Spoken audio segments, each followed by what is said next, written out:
everyone. Welcome to We Are the Ancestors, a special mini-series produced for and within From Here with a View, a We Are the Seeds Philadelphia podcast.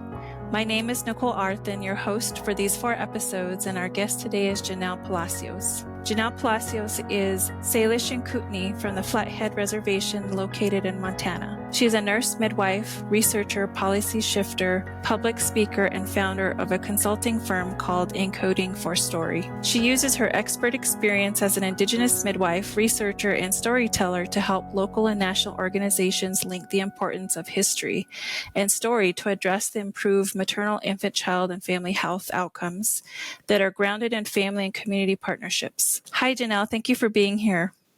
It's my pleasure. Thank you for having me, Nicolle. I'm really excited for our interview. We've met a couple of years ago. I feel like we met the first time at an ACNM conference. As we've both kind of grown in our careers and our work, we've kind of bumped into each other at different times. And I don't know, maybe we've known each other for maybe 10 years. It's been a while. I feel like it was even before ACNM when you were in midwifery school, but you were so difficult to meet because you were so incredibly busy doing all of the work as a nurse midwife does. How long have you been a midwife? I've been a midwife for about 15 years now. Wow, that's a long time. Yeah. And I'm including the 2 years in midwifery school for sure. But I've been, in this maternal child health for over 20 years. Yeah. And you're a mom and you live on the West Coast? I live in Northern California. It's incredibly sunny, and that was a huge draw. I have 2 girls, a 13-year-old and a 10-year-old going on 30, and I have a 5-year-old boy. I know in the last year or two, we've worked a lot closer together because you were doing some policy work for maternal health. Can you talk a little bit about that work that you've done and are doing in different ways now? So I recently completed a 4.5-year appointment through the Health and Research Services Administration, HRSA, on a national advisory committee where we advise the Secretary of the Department of Health and Human Services, Secretary Becerra, on how to improve maternal and infant health. And I was one of, I believe, 8 committee members, and these are leaders, national and maternal child health leaders from around the nation. A lot of it was public health geared. There was some clinically focused work. And the last 1.5 years that I was a part of this federal committee, we were able to focus on Indigenous maternal and infant health, which had not been done in its 20 plus year history. And I was very honored to be a part of the authors of a report called the Making Amends report that really highlighted the importance of our American history and Indigenous history for understanding the common outcomes that we have in American Indian, Alaska Native maternal child health. And simply put, there is a lot of maternal child health in our Indigenous communities that we are not aware of. We don't know the rates for preterm birth, for infant death, for maternal mortality, for severe maternal morbidity, because we are not keeping great numbers and we're not reporting these numbers statewide, regional wide, and nationwide. And so part of the advocacy work was trying to lift up these concerns and make it known that we have to have this data. We have to be able to talk about this data. You can no longer just put an asterisk whenever it's American Indian, Alaska Native, or an Indian, that you actually have to give data and go find it. What drew you to become a nurse midwife? I don't think I've heard this story. Yeah, so I grew up on the Flathead Indian Reservation, and I am at least a 4th generation child of a teen mom.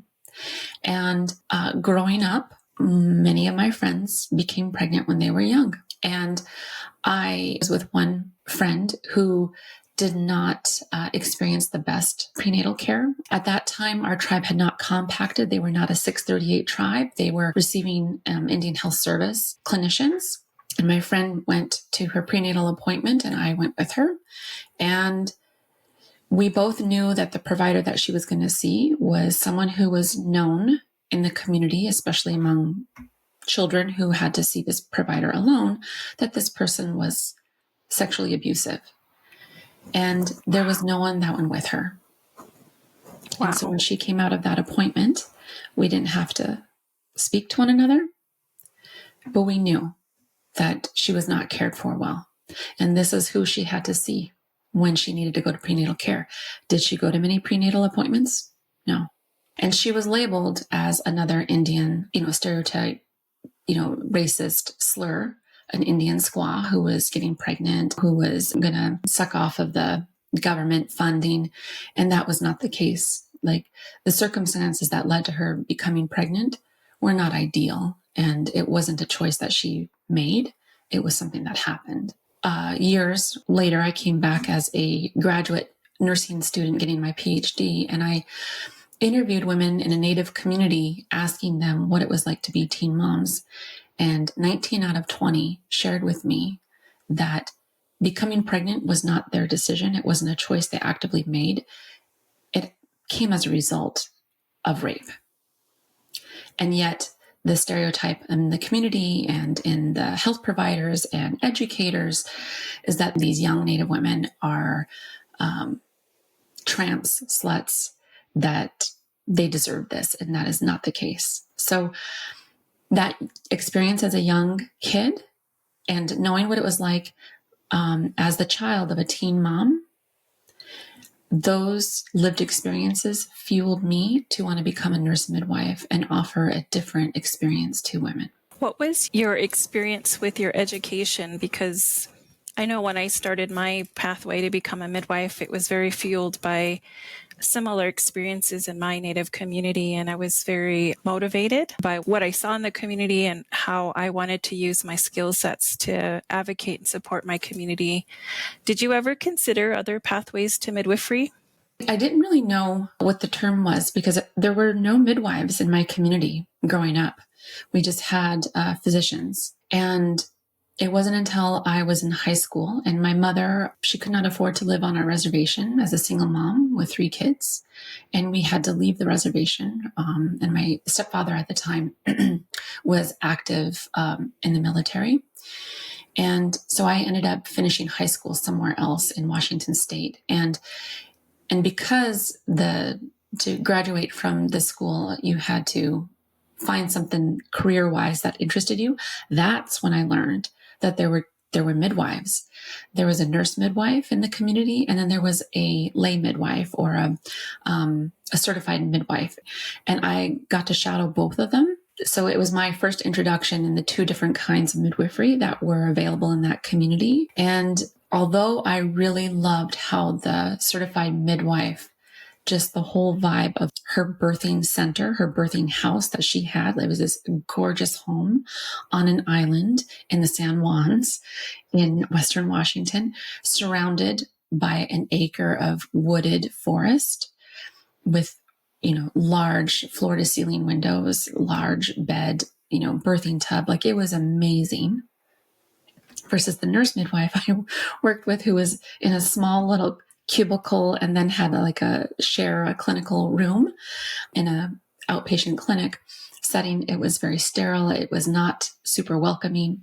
It was very medicalized. I felt that I would probably have more opportunity in becoming a nurse midwife, and I chose nurse midwifery as that route, knowing that for me, it would probably be more challenging. Because there's this resurgence of Indigenous midwifery, there's criticism about those of us who've chosen a nurse midwife or PhD path over the traditional CPM-LM pathway.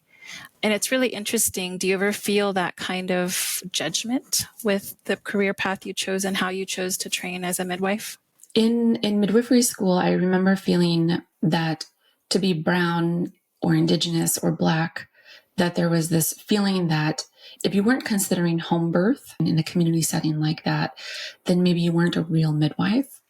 And I felt just a tiny bit of that. But for the memories that I had and where people were going to deliver, home was not an option. Birthing centers were not an option. And I didn't have the fire in me at that time.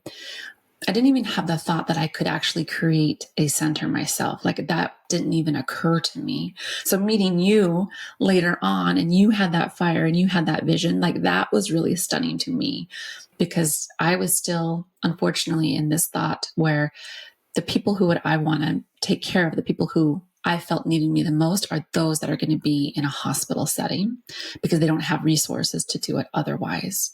And I will have to say that in the community and high school that I attended, it was a very wealthy community. It was a very wealthy public school.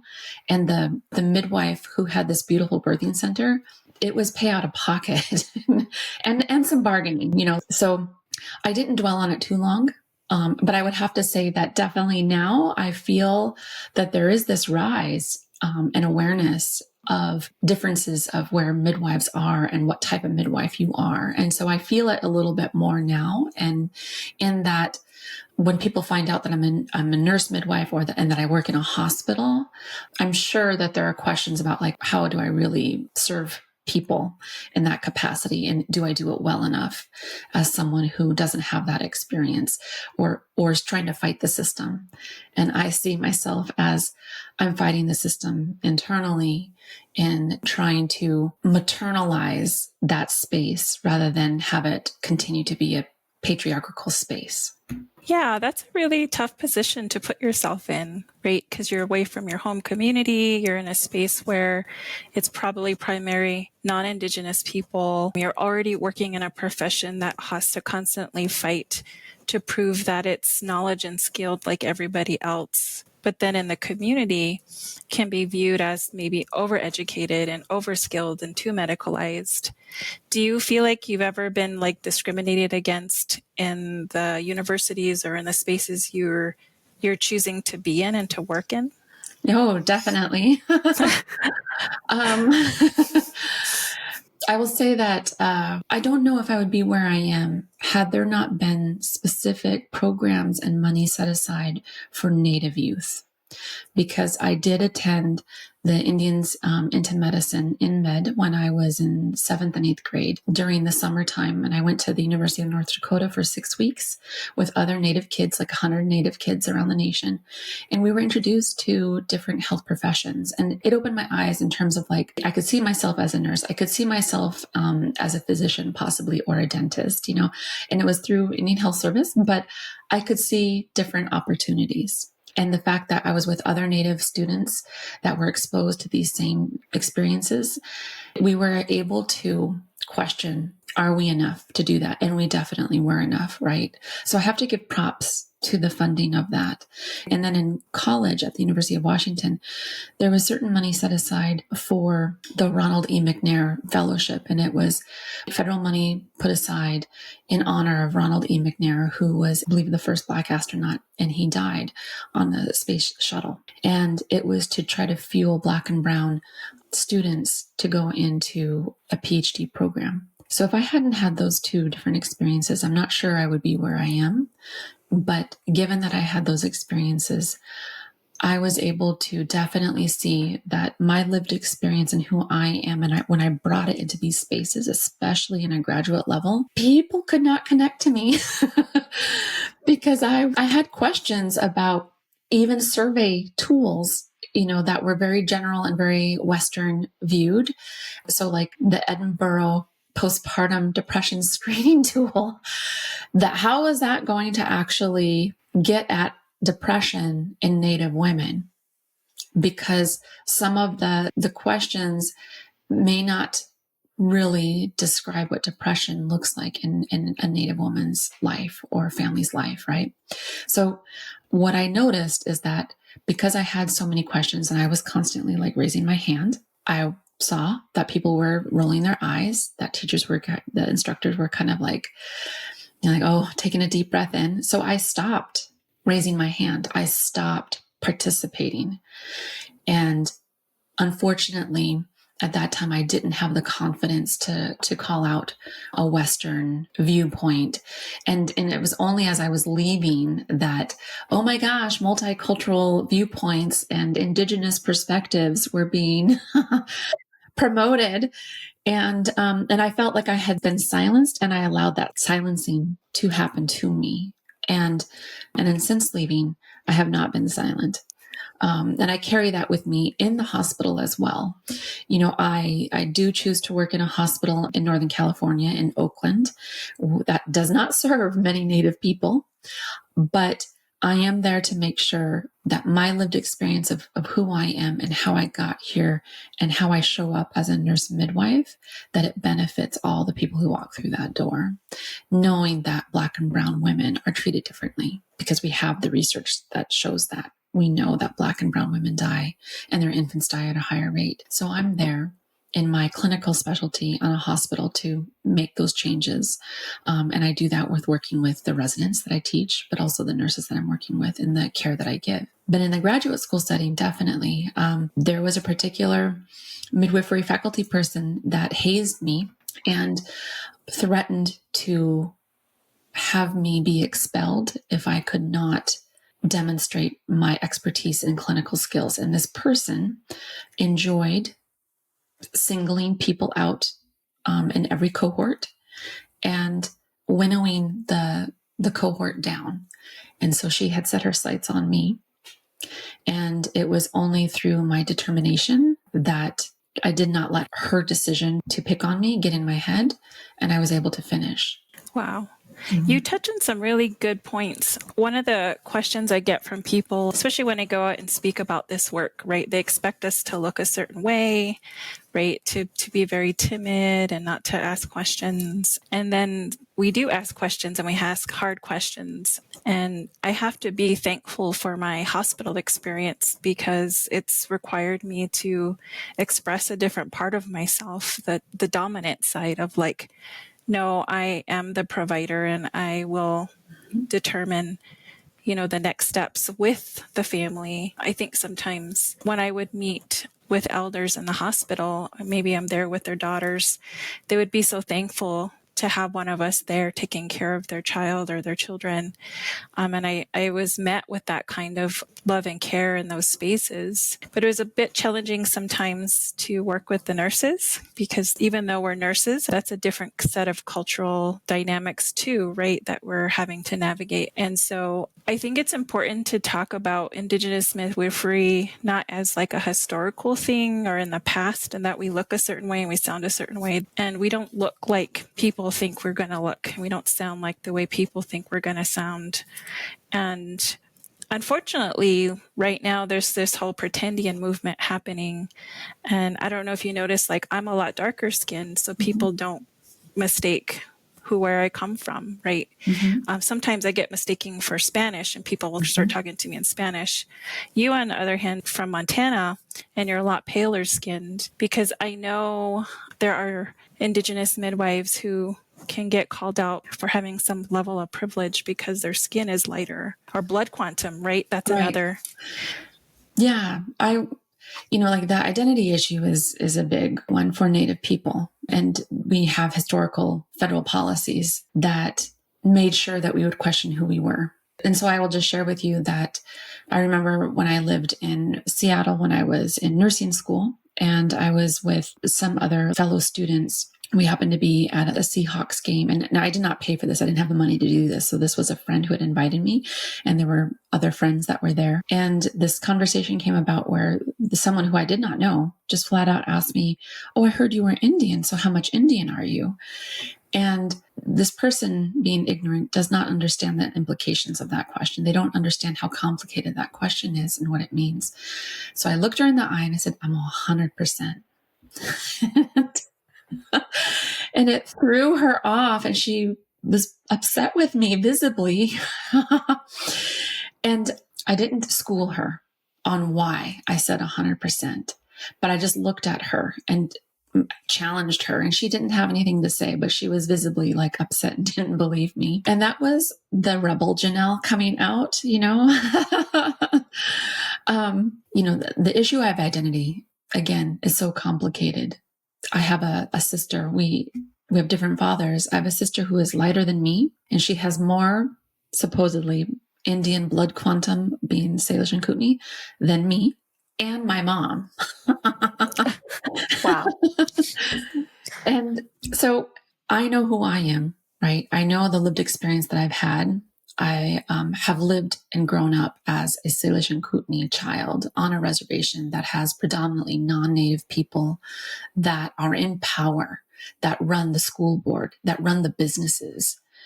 And I grew up in the 80s and early 90s in a time where our tribe was trying to have space and power in those places, but the non-Native people had most of that power. So I grew up in a time where in kindergarten and first grade, it was not uncommon for a teacher who was non-Native to beat the Indian children in front of all the kids. Like that still happened. And there was no reason why any of us should have been beaten, except for that woman, that teacher, felt some sort of jealousy looking back at it. And none of us kids ever shared with our parents what happened, because I believe we internalized that we somehow did something and we deserved it. And or there was this power differential. We're just a little kid and this isn't a grown-up in an adult role as a teacher, right? So I have childhood experiences that growing up in a marginalized and colonized space, I know the stores to this day that you don't go into as a Native person back home because they will not treat you well and they may not give you service to this day. So for someone to challenge me and ask me, how Indian are you, even though I may not have my accent anymore, I may not be dark enough, I may not know all my traditional ways, and I don't pretend to know that. And I barely know how to say hello and goodbye in one of my languages, let alone in another one. But I have to remind myself and teach my children that there have been policies and experiences that have created conditions that have made it so that we have lost connection. And I would say one of the best things was from a rural community coming to an urban area like Seattle, like Oakland, San Francisco, because through the Termination and Relocation Act of the 1950s, I met a number of people, Native people, who did not grow up in their home communities that identify as, Osage, Cherokee, Blackfeet, Lakota, Nakota, Dakota, like different things, but they don't have access to that community from where their homelands are or the people, but have been able to have an identity. And I love that because as someone who grew up in two different worlds, having a foot in either world, and I know that I can pass easily in some places, depending where I am. People assume that I am Hispanic, depending where I am. I have been considered part Asian in other places I've been. I have once had someone from Turkey ask me if I was from Turkey. So I know that I have a face that could go in many different areas. Being in a place where urban natives are celebrated, the identity of just being Native is celebrated, has been powerful. It has broken down stereotypes of what I had conceived of, like what it meant to be an Indian, and has broadened what that means. So when we talk about pretendings, I would agree that to use someone's identity for the benefit of just themselves and not being able to share it is definitely not a Native way of being in the world. It feels almost universally that there is this connection and understanding that the whole is more important than just the one person, that the one person can do important things, but it's for the benefit of the whole. And so when we have people who are taking space, and I have seen them in academia for sure, and say that they're Native and yet do it for the accolades for themselves and not for the good of the community or good of the people, that has been challenging. I have not seen it so much in the midwifery community because at this point, I know who I am and I know where I need to be and where I want to be. And I don't feel like I need to complicate my life any more than it's already complicated. That in the spaces like on a national advisory committee or in academia, those spaces I know really well. And I feel like my work can improve those spaces. Those are really good points. Like yourself, even though I'm a first generation Diné woman, my family spoke Navajo at home. They didn't speak Navajo to us. And so they were always very like, we need you to go to school, go to college, get a PhD. They weren't super centered on us learning our own language. It wasn't till later that they were really like, oh, you guys need to learn the language. And my sister, who's former Miss Indian World, speaks very fluent Navajo and has been very immersed in the culture and the teachings. So sometimes the community will be like, why aren't you more like your sister and you learn the language? And I think a point I've had to make is she's my half sister and we have different fathers, but we've also had very different upbringings. And so the kind of home that I grew up in is very different from hers. And so even though she had this very culturally centered process of growing up in our home, I didn't have that. And my mom was a product of a boarding school. And so she was very clear with us that she wanted us to speak English first. And also because she was in an abusive relationship, my father with her, she was also very encouraging for me as a woman to get a job and to get an education and to never depend on a guy to take care of me. And she wanted me to be very independent. And that's something that was passed down through my matriarchal system. And so for one, I'm full-blooded Navajo, right? I have the paperwork to show it. So the questioning of my identity based on my blood quantum isn't happening. However, because I'm an educated Diné woman, right, what comes into question is, am I Diné enough, right? Or am I educated enough? And so there's not always a space where I feel my full self, that when I go home, I can't be this very outspoken person that I am in other spaces and that require me to be that midwife that I am in the hospital, which is very calm but also confident, is also not something and someone I am outside of that space. Because that's not how people are used to me being, oftentimes very quiet and will listen. And so I wonder and I get concerned with the internalized racism that we begin to exert on each other when it comes to our identity and where we come from. And I think it's very challenging to be able to decide who can wear their indigeneity for the profit of themselves and how do we police that. I think that can be hard. I know through our ancestral clanship systems, they welcomed everybody. There was a lot of adopting. You're welcome to be part of my family. There wasn't this policing of where you're from.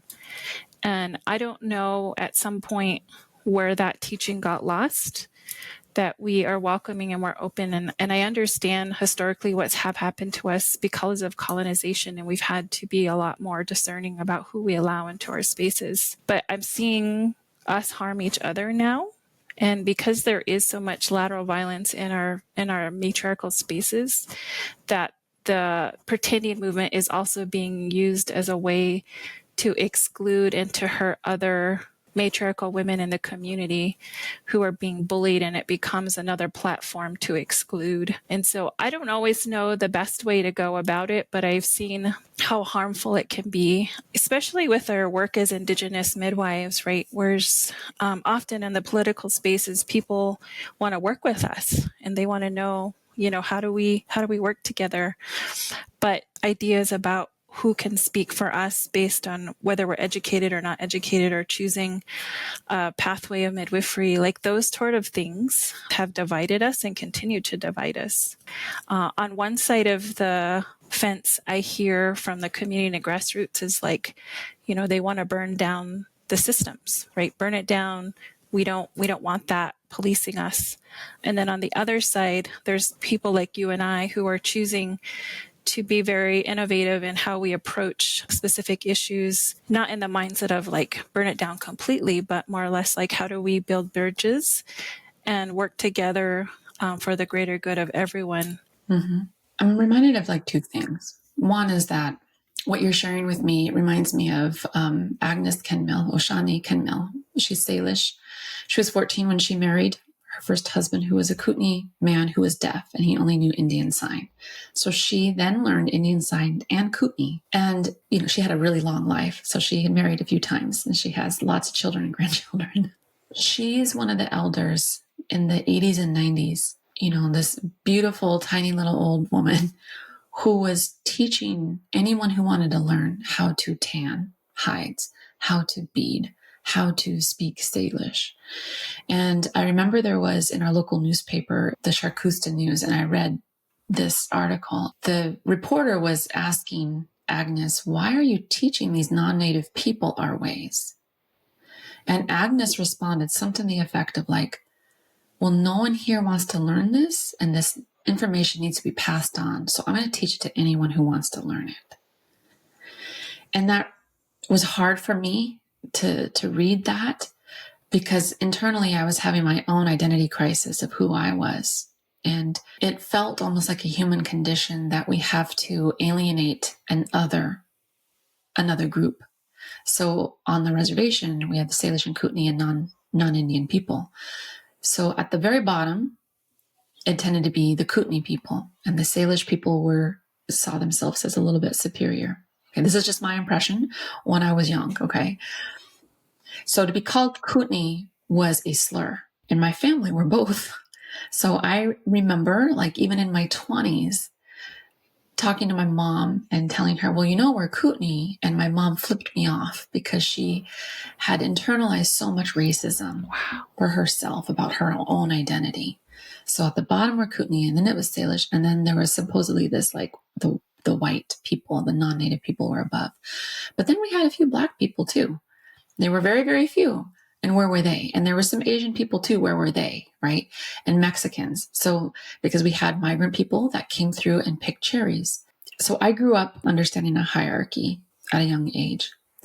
And I had issues with that because I had been taught that the people up north, our cousins in Canada, they were our family members, but the people south of the border in Mexico and south of that were not. And I had to decolonize that way of thinking. And I later learned about like indigeneity in general. And so I am now definitely much more open and inclusive of indigeneity. My husband is from Oaxaca, Mexico. Our children are indigenous from the north and the south. And I see kind of like what Agnes was talking about, that it comes down to being human and to be in better health and to be in better communion with nature and each other and in life in general. I don't see just one way of doing it. I think there are going to be multiple ways, and there's going to be an integration of those ways. So it's going to be integrating Western thought and world and literature and how we do things or how we know things are done in a Western viewpoint. It's going to be including indigenous ways of knowing and knowledge as well. The best way forward are blending these. That is my personal opinion now. In either of those, in any of these different groups, there are going to be problems. There are going to be points when it doesn't work.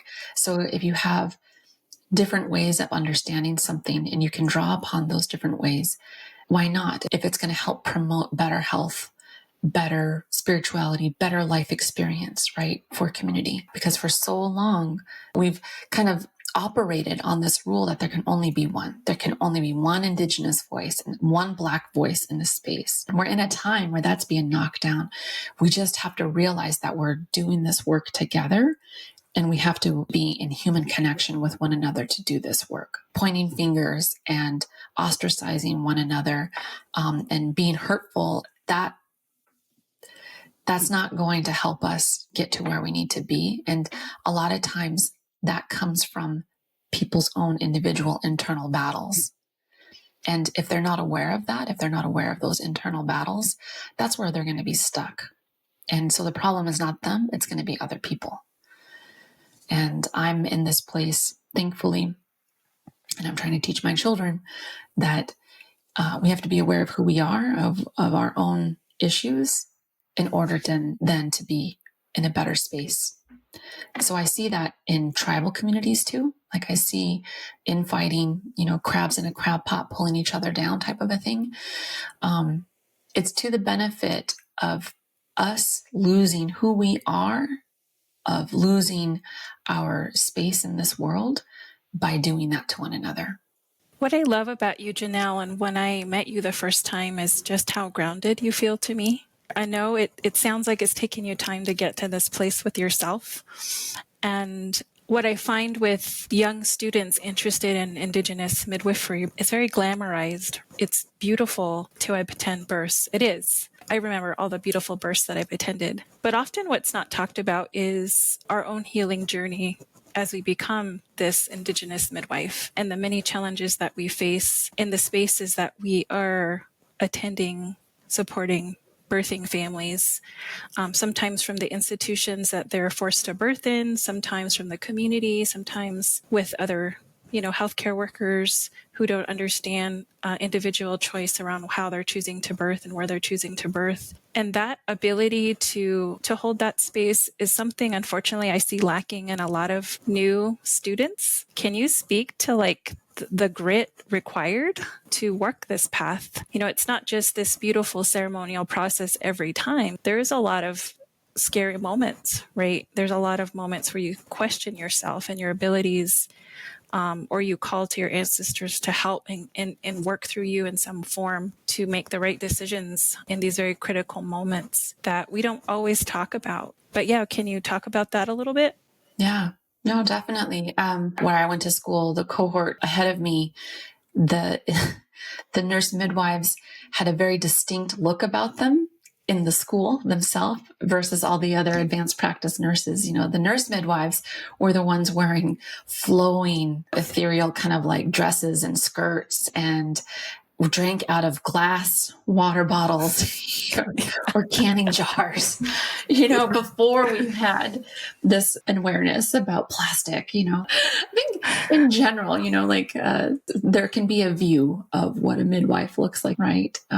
And the grit that it takes to be a midwife or to do birth work, right? It's not just being with the person, the birthing person, through their labor and delivery.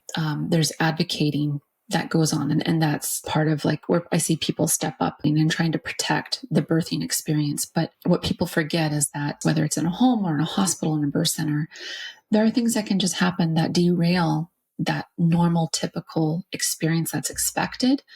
And when it veers off that path, you have to be very aware and open of the different methods to help bring about an optimal health outcome for that birthing family. So whether it's an induction that was not wanted, but now is being recommended, or the pathway of how someone is induced, which can lead to complications for hemorrhaging, which can elevate someone's risk for an infection and C-section, right? What I would hope is that if we were to integrate Western, Indigenous, and different points of view into care, definitely families come in already with a foundational understanding of what's going to happen, what childbirth looks like, what labor looks like, what it will feel like, so that it's not a surprise.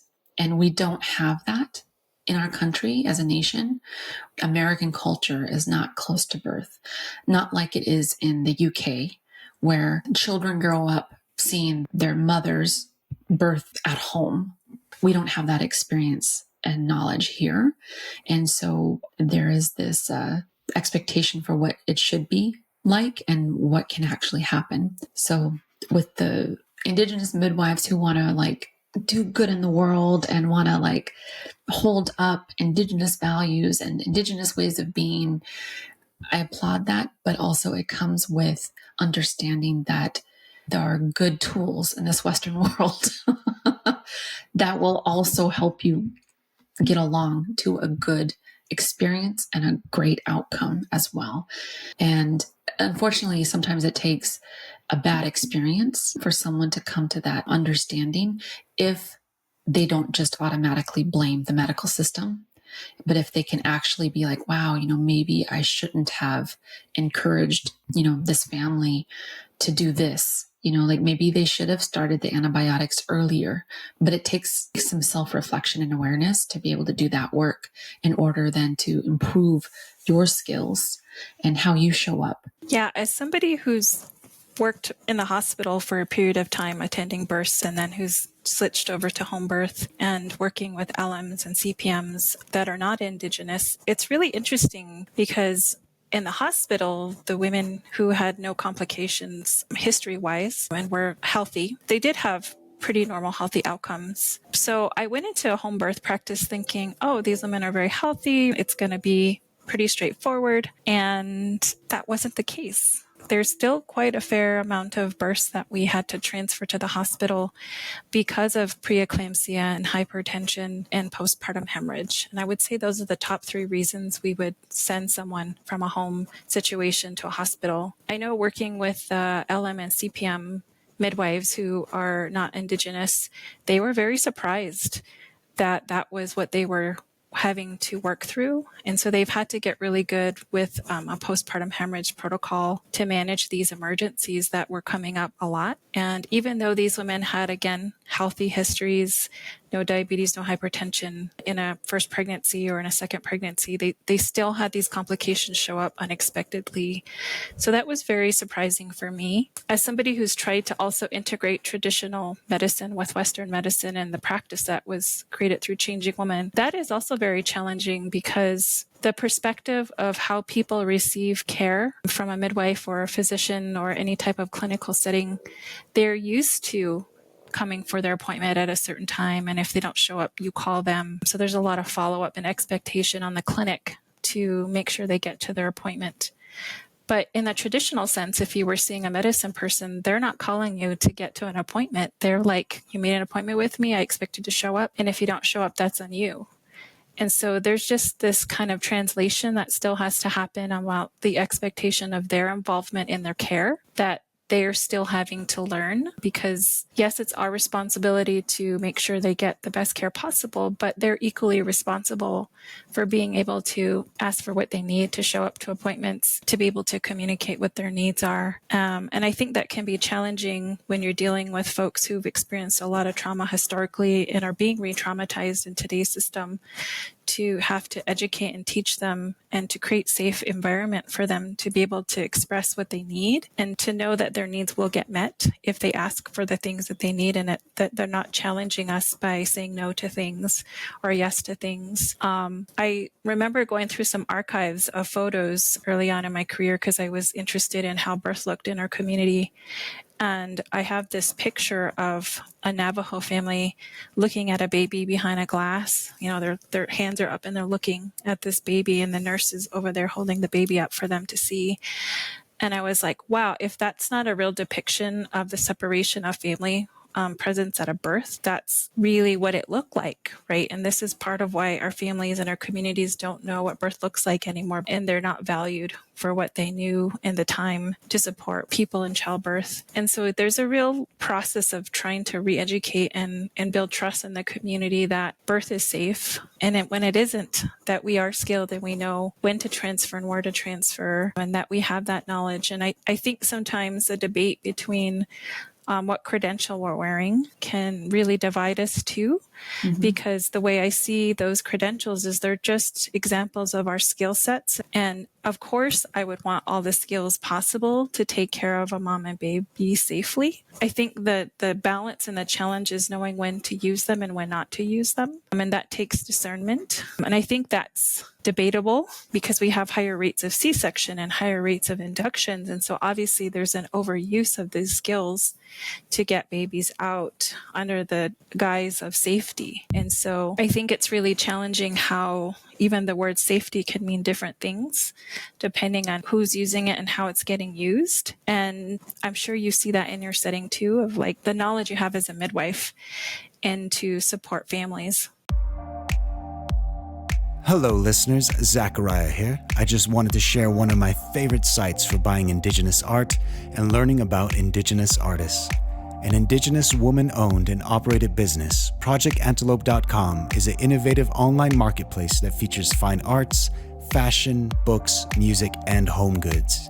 If you like to support Indigenous art and artists, ProjectAntelope.com is a great place to start. Tell them I sent you.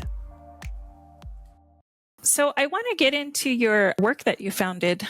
Tell us about Encoded for Story. Sure. Encoded for Story is my consulting business where I'm able to help advocate for greater awareness and understanding of maternal child health in general. And then I specialize definitely in American Indian, Alaska Native maternal child health. So whether it's public speaking, whether it is consultant to review policy work or program implementation. So I have experience in a number of areas as a clinician, lived experience as a Salish Kootenai woman, a mother of 3 children, identifying the Native population. There's a story I tell where, when it comes to data, if we don't have the data to demonstrate what our outcomes are, then there are no resources allocated to us and we're continue to be erased, right? And I have to really applaud the community members that have stepped up and have gone to their states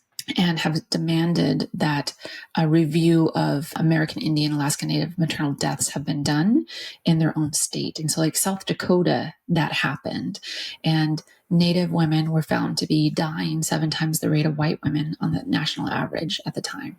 Washington did that. There are little pockets of states that have community members have come forward demanding that we need to know what's going on with our Native population, because unfortunately, we're not getting this data. Indian Health Service doesn't publish their data. They haven't done so in more than 10 years. And we don't know what's going on with Native health. And not to say that Indian Health Service should be the end all be all of Native data. They're not. They serve just a portion of Native people, but not all Native people. Birthing my 3 children in Northern California, I had to make sure that their birth certificate reported them as American Indian and Salish and Kootenai, because it was wrong on all of their birth certificates. Wow. So I have a particular invested interest in making sure we know what's going on, because I suspect that we need a lot of attention. We need resources to improve our outcomes. We're just not being captured correctly. We have research that shows that we're lucky if we're born Native and we're lucky if we die Native, but typically we die white or Hispanic. So there is a loss of who we are and identity on state and regional and national level reports. So I'm able to provide that service and help guiding institutions, states, and how to look at that data and review it and count people. But I'm also including storytelling.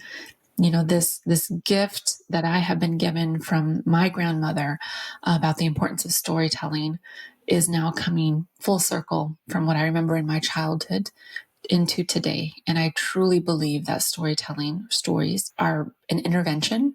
They are a method, and they are a way of reporting, what's going on, like the data. It's a different way of explaining what's happening in the world. So Encoded for Story also works with programs, organizations, and helping build storytelling as a way of helping elevate the history.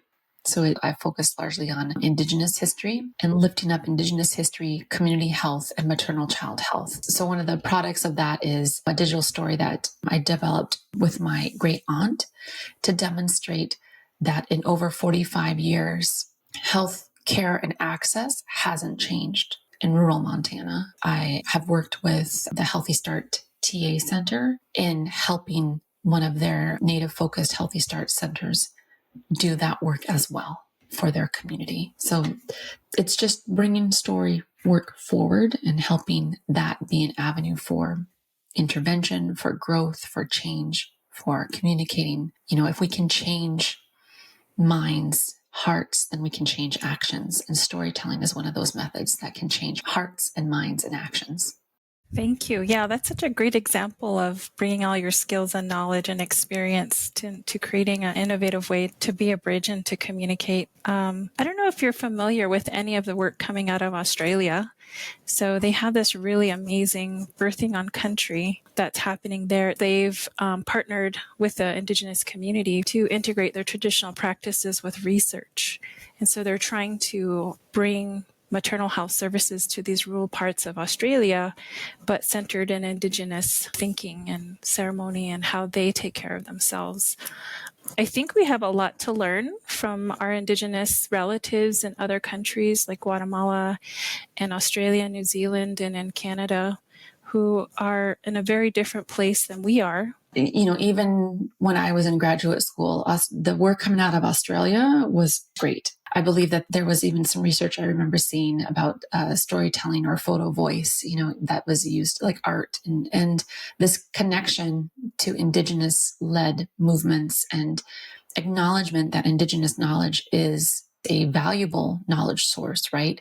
That Linda T. Smith, she came out with a groundbreaking book about Indigenous research, Indigenous knowledge production. Because again, for so long, we've only thought about knowledge production through a very Western lens, that it has to be tried 20 different times by 20 different people for it to be acknowledged and accepted, right? But we know that breastfeeding is best. We didn't need a study Right. to demonstrate that. We know, that community health improves maternal health. We know that. I remember getting into a discussion with a newly minted fellow in OBGYN, and we were talking about hypertension and preeclampsia. And I was advocating that we have to change our social fabric and how we connect with one another, that we have to end racism and discrimination. We can't have marginalization. Like, that is the greater source of hypertension and preeclampsia than her body failed her. Her body failed the pregnancy. Like, that's not the issue. And that's how the medical Western world looks at it, is that something's wrong with her body and it's failing. Right. So I was taking this position like, no, it's racism. Like, it's brown and black birthing people who are affected, and it's early deaths. It's everyday toxic stress, And this person who I was discussing with, just went crazy and could not conceive of the idea that it is not that person's body's fault. It is a response. It's not being housed, right? It's not having good nutrition.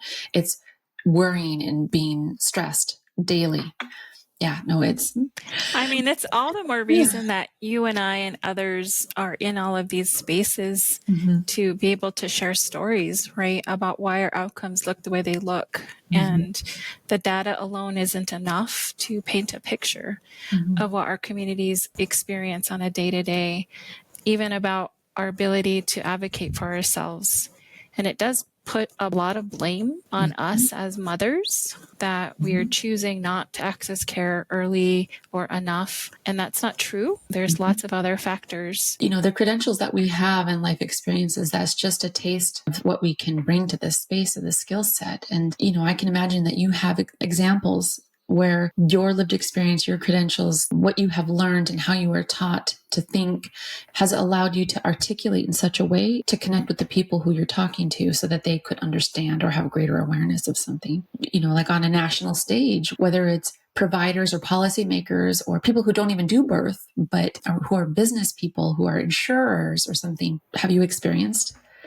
Yeah, I would say I have a lot of awareness about the power that I have, in the sense of the struggles and the challenges that I faced building Changing Woman Initiative and being a very innovative thinker and a forward thinker. I think my biggest heartbreak is that feeling like people are not ready for the things that I see that could improve our outcomes. In regards to the privilege that I acknowledge that I have because I worked hard for my education and for what I've learned, I think people sometimes don't see that part. And also the humbleness that I have to consider every time I'm sitting with a Native pregnant person around the kind of information that I share with them, that I realize that that is a power position too, and that she is relying me to give her complete unbiased information, that she gets to choose how she wants to proceed with her care, is also another self-check that I have to do every time I'm working with clients. And yeah, I would say a lot of people seek me out to advise or give information based off of the work that I've been doing in my community on the front lines. It hasn't come without sacrifice and discomfort, and also a lot of inner healing, my own stuff as well. And it's interesting as I reach into the global community for support and relationship building to see that they're dealing with the same issues around trying to get services and access and integrate their traditional knowledge into their communities, but their biggest barrier is government involvement in their healthcare or in their funding or any type of policy around who can take care of them. And I'm like, how do we get around those issues? But all the more reason for those of us who are interested in midwifery to understand that there's a very political piece of this work that is vital and necessary. And even though we may not want to engage the colonized systems, we really have to if we're going to advance any type of change in our community. And it isn't comfortable and it's not easy. You know, we go and they're guarded and ready to fight for communities. And it's interesting because even how we speak about it, it matters, right? Like Black women get called out for being angry Black women if they're kind of loud, like us too. Like if we speak up or we have something hard to say, it's like, what? You're not this beautiful, quiet Native woman who's just going to agree and smile and welcome to our community. I'm like, no, we're here and we have something to say. And so that is a part of myself that I've had to work on because I am quiet. And I joined this work because, like yourself, seeing a lot of my community hurting and in need, and experiencing my own harm through my pregnancies and my births, and feeling a call to step up and do something. And it's come with a sacrifice, and it's come with a lot of putting my personal needs second and third and fourth. Mm-hmm. And I think that's another challenge with becoming a midwife is it's not just the political space that you're in. Like you go without sleep and you don't eat well and you don't exercise and your family comes second, and you have to constantly be ready to leave your home on an instant to go attend a birth. And so there's all of these expectations, I think, placed on us to be a certain kind of way. And I think this is why I've really enjoyed our friendship, because you understand and you have your own calling. And it's interesting as you talk about your storytelling work and your work in research that we've kind of come to the same understanding about the data, not telling the whole story and feeling unhappy about the story it is telling. And so it makes me feel like I'm not in this by myself and that I have somebody similar doing this work. Even though we're miles apart, we're on the same page with what's important and in the work that we're doing, and also being very grounded in who we are and having to fight for that person. It feels like every few years we get a chance to like drop in and connect for a little bit of time. And it's always such an honor. And I know this work is hard, and it's hard using your voice, not speaking for communities, but speaking with communities and speaking with family members. And I keep turning to the fact that internalized racism and internalized self-hatred, someone might not believe that they hate themselves, but there's so many ways it comes out that it can be very destructive in their lives. That Black and brown people definitely have had a number done on us where we question who we are, we question our identity, we question our authenticity and our worth so much more. It would be unbelievable if it didn't come out in how we are engaging in the world. And you shared with me that this work is healing. It definitely very much is healing. And to really enjoy the full experience of healing, we have to be really self-aware and knowing that not everyone is on that same path. I'm working on providing grace for people wherever they are in that journey of self-awareness so that they can show up in a better, authentic, positive, healthy way in life, but also when they're showing up in community, and it's hard. I see it in my family, I see it in friends. I see it in my frenemies. And I'm trying not to have enemies because I'm really coming back to, it's going to take all of us to really recognize the human connection in each of us and all of us as a shared human experience for us to work beyond this. Thank you so much. Yeah. Thank you so much, Janelle, for this really good conversation. We could have longer conversation. Obviously, there's so much to talk about. Thank you so much for sharing your knowledge and your wisdom with us, Janelle. I'm Nicolle Arthun. Thank you for joining us for this episode of We Are the Ancestors, a 4-part miniseries produced within From Here with a View, We Are the Seeds Philadelphia podcast. Please join us next time. Thank you for joining us for this episode of From Here with a View, a We Are the Seeds Philadelphia podcast. Please subscribe, share with a friend, and leave us a review. You'll be helping us grow our listener community and elevate the impact of our podcast. You can learn more about this podcast at wearetheseeds.org. From Here with a View is executive produced by Michelle St. John with Zachariah Julian and Tyler Nagoyo producing. Sound mixing and original theme music by Zachariah Julian. To listen to more from Zachariah, follow him on Spotify and Apple Music. From Here with a View logo art was inspired by an original oil pastel drawing by artist Jason Weesall. Graphic design by Fernanda Leon. This podcast was funded in part by Independence Public Media Foundation.